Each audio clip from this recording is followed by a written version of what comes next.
اللہ تعالیٰ کی خاص عطا، خاص رحمت اور نزول رحمت اور اللہ کے خاص خزانے سے عطا کی جانے والی چیز اللہ کا قرآن ہے۔ حدیث میں آتا ہے اللہ کے رسول صلی اللہ علیہ وسلم نے فرمایا اُوتیتُ مکان التوراۃ سبع طوال، اللہ تبارک و تعالیٰ نے مجھے تورات کے بدلے سبع طوال عطا فرمایا۔ وَأُوتِيتُ مَكَانَ الزُّبُورِ الْمَعِينِ، اللہ تبارک و تعالیٰ نے مجھے زبور کی جگہ معین عطا فرمائی۔ وَأُوتِيتُ مَكَانَ الْإِنْجِيلِ الثَّمَانِي، اور انجیل کی جگہ اللہ تبارک و تعالیٰ نے مجھے مثانی عطا فرمائے۔ وَفُضِّلْتُ بِالْمُفَصَّل، اور مفصل کے ذریعے مجھے فضیلت اور برتری عطا کی گئی۔ السبع طوال کیا ہے؟ قرآن کریم کی یہ صورتیں، سورۃ البقرہ، سورۃ آل عمران، سورۃ نساء، سورۃ المائدہ، سورۃ الانعام، سورۃ الاعراف، سورۃ الانفال، سورۃ التوبہ یا سورۃ یونس بھی، یہ جو صورتیں میں نے شمار کی ہے تقریباً 8 ہے، اللہ تبارک و تعالیٰ نے تورات کے بدلے عطا فرمائی ہے۔ وَأُوتِيتُ مَكَانَ الزُّبُورِ الْمَعِينِ، المعین کہتے ہیں وہ صورتیں جو 100 آیات والی یا 100 سے زائد آیات والی صورتیں کس کے بدلے ملی ہیں؟ زبور کے بدلے۔ وَأُعْطِيتُ مَكَانَ الْإِنْجِيلَ الثَّمَانِي، اور انجیل کی جگہ مجھے مثانی عطا کی گئی ہے۔ یہ مثانی یہ اللہ تبارک و تعالیٰ نے مجھے عطا کی۔ اب آسمانی کتابیں ہمارے قرآن مجید کے علاوہ کتنی ہیں؟ 3۔ اب ان 3 کے بدلے تو یہ 3 چیزیں ملی۔ آگے فرمایا وَفُضِّلْتُ بالمفصل، مفصل کے ذریعے مجھے عظمت، فضیلت اور برتری عطا کی گئی بقیہ انبیاء پر، اور نبی صلی اللہ علیہ وسلم کی امت کو بھی ان مفصل صورتوں کی وجہ سے بقیہ امتوں پر فضیلت، برتری عطا ہوئی۔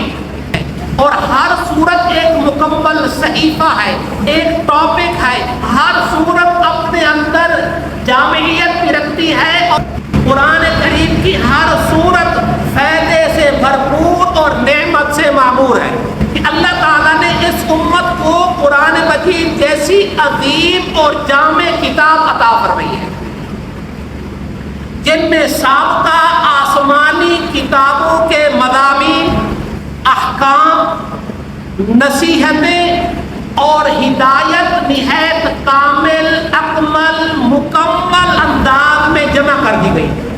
سابقہ کتب کا علم، سابقہ کتب کے احکام، سابقہ کتب کی نصیحتیں اور سابقہ کتب کی ہدایت جو اس امت کے لیے ہدایت کا ذریعہ تھی، وہ ہدایت اس امت کے لیے تھی، وہ ساری ہدایتیں ساتھ قرآن مجید کی ہدایت مل کر اس امت کو اللہ تبارک و تعالیٰ نے نور ہدایت سے مالا مال فرما دیا۔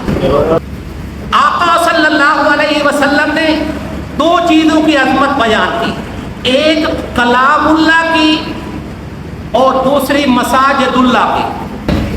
میرے آقا صلی اللہ علیہ وسلم نے وَمَجْتَمَعَ قَوْمٌ فِي بَيْتٍ مِّن بُيُوتِ اللَّهِ يَتْلُونَ كِتَابَ اللَّهِ وَيَتَدَارَسُونَ بَيْنَهُمْ إِلَّا نَزَلَتْ عَلَيْهِمُ السَّكِينَةُ وَغَشِيَتْهُمُ الرَّحْمَةُ وَحَفَّتْهُمُ الْمَلَائِكَةُ وَذَكَرَهُمُ اللَّهُ فِي مَنْ عِندَهُ۔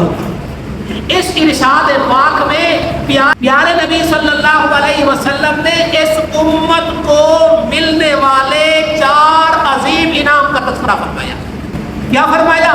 مجتمع قوم فی بیت من بیوت اللہ، کوئی قوم اللہ کے گھروں میں سے کسی گھر میں جمع ہو کر یتلون کتاب اللہ، اللہ تعالیٰ کی کتاب پڑھتی ہے، ویتدارسون بینہم، اور اس کو سیکھتی اور سکھاتی ہے،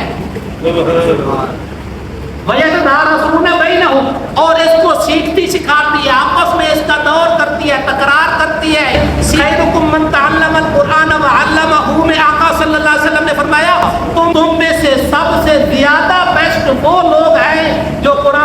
سیکھتے ہیں اور سکھاتے ہیں. یتدارسون بینہم. تو پھر کیا ہوتا ہے؟ نازلت علیہم السکینہ، اللہ تعالیٰ کی سکینہ نازل ہوتی ہے. وہ سکینہ دلوں کے سکون اور اطمینان کا ذریعہ بنتی ہے. وغاشیتہم الرحمہ، اللہ تعالیٰ کی رحمت اسے ڈھانپ لیتی ہے. یہ عطا پہ عطا ہے. وغاشیتہم الرحمہ، اللہ کی خاص رحمت انہیں ڈھانپ لیتی ہے. جب بارش ہوتی ہے نا تو خیمے میں، پچھلے دنوں میں کشمیر والی سائڈ پہ کیا ہوا تھا، بلکہ جمعہ پڑھا کے فوراً یہاں سے نکل گیا تھا، تو وہاں میں نے دیکھا ہے کچھ لوگ خیمے، اس خیمے واٹر پروف خیمے، اور اس میں بارش تو پڑ رہی ہوتی ہے لیکن انسان چھپا ہوا ہوتا ہے، اللہ کی رحمت ایسے ڈھانپ لیتی ہے. فحفتہم الملائکہ، رحمت کے فرشتے انہیں گھیر لیتے ہیں. رحمت کے فرشتے انہیں گھیر لیتے ہیں. چوتھا انعام وذکرہم اللہ فی من عندہ، اللہ تعالیٰ کے ہاں اس بندے کا ذکر ہوتا ہے. اللہ تعالیٰ اپنے خاص فرشتوں کے درمیان میں قرآن مجید سیکھنے اور سکھانے والوں کے تذکرے کرتا ہے. وہ بات رہ گئی، جہاد کے فضائل بیان کیا آپ صلی اللہ علیہ وسلم نے، نماز کے فضائل بیان کیے، حج کے فضائل بیان کیے، روزے کے، قربانی کے، ماں باپ کے، میاں بیوی بچوں کے، ساروں کے حقوق اور فضائل بیان کیے. ماں باپ کے ساتھ یہ کرو گے تو یہ ہوگا، یہ کرو گے تو یہ ہوگا. یہ سارے فضائل میرے اور آپ کے، ان ساری چیزوں کے فضائل سے زیادہ پیارے نبی صلی اللہ علیہ وسلم نے قرآن مجید کے فضائل کا ذکر کیا. اس پر ایک مختصر سی دلیل دیتا جاتا ہوں. نبی صلی اللہ علیہ وسلم کا ہر بیان قرآن سے، ہر واز قرآن سے، ہر نصیحت قرآن سے، ہر گفتگو کی ابتدا قرآن سے. طالب علم اساتذہ سے بھی پوچھا ہوا ہے، خود بھی تھوڑا بہت کتابوں سے جڑا ہوا ہوں.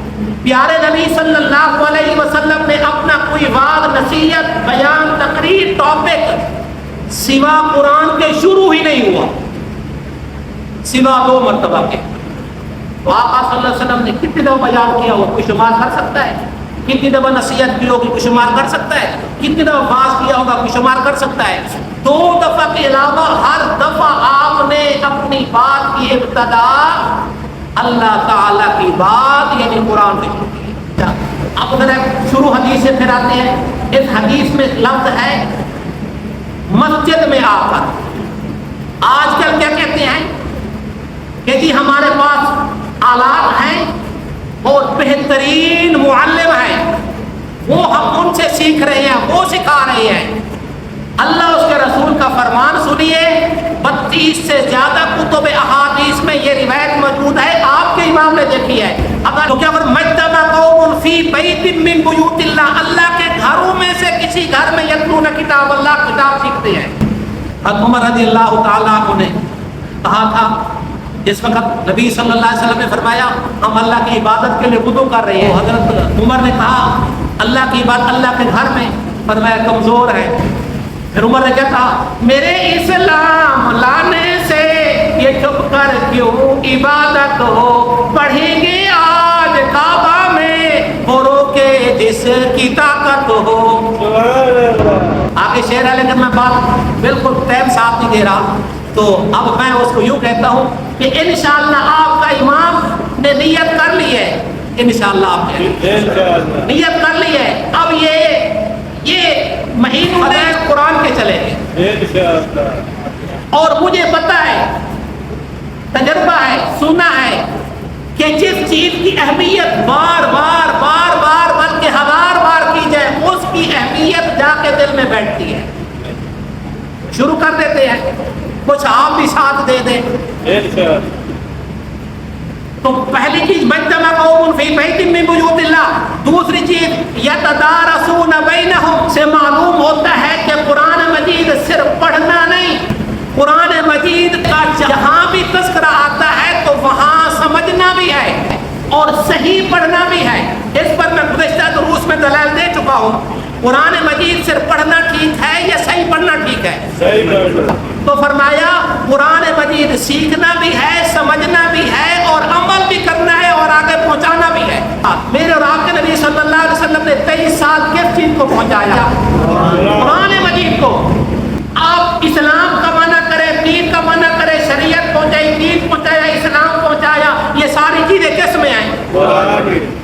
نازلت علیہم السکینہ، ان کے دلوں پر سکون، اطمینان اور روحانیت نازل ہوتی ہے۔ وغاشیتہم الرحمہ، اور اللہ تعالیٰ کی رحمت انہیں ہر طرف سے ڈھانپ لیتی ہے، جس سے انسان کی دنیا اور آخرت کی زندگی سنور جاتی ہے۔ وحفتہم الملائکہ، اللہ کے رحمت والے فرشتوں کا گھیر لینے کا مطلب یہ ہے کہ اللہ کئی چیزیں اس سے وعدے کرنا چاہتا ہے، ان میں سے ایک چیز یہ ہے کہ اللہ اس امت انسانوں کی عظمت اور فضیلت فرشتوں سے بڑھا کر دکھانا چاہتا ہے۔ وذکرہم اللہ فی من عندہ، اللہ تعالیٰ اپنے مقرب فرشتوں کے سامنے ان اہل قرآن، نبی صلی اللہ علیہ وسلم کو بھی صاحب قرآن کہا، اور نبی صلی اللہ علیہ وسلم کی امت جو قرآن سیکھنے والی ہے اس کو بھی صاحب قرآن کہا۔ تو اب اس نے فرمایا وہ اہل قرآن کا ذکر فرماتا ہے، اللہ تعالیٰ اپنے مقرب فرشتوں کے سامنے ان اہل قرآن کا ذکر فرماتا ہے۔ بندوں کے لیے اس سے بڑھ کر کوئی نعمت اور عظیم نعمت اور نعمت عظمیٰ نہیں ہے۔